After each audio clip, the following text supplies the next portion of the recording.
Hello, and welcome to today's video. In this tutorial, I'll show you how to permanently delete a folder in the OneDrive app on your Android phone.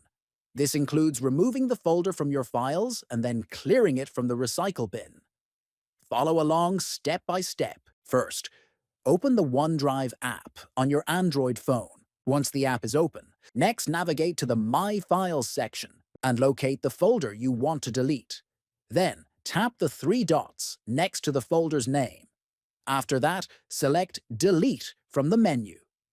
Confirm the deletion by tapping Delete again when prompted. Now, go back to the home screen of the app. Then, tap the profile icon. From there, choose Recycle Bin from the menu. Inside the recycle bin, find the folder you just deleted. Once again, tap the three dots next to the folder name. Finally, choose Delete and confirm to permanently remove the folder from your OneDrive account. And that's it. You've now permanently deleted a folder from OneDrive on your Android phone.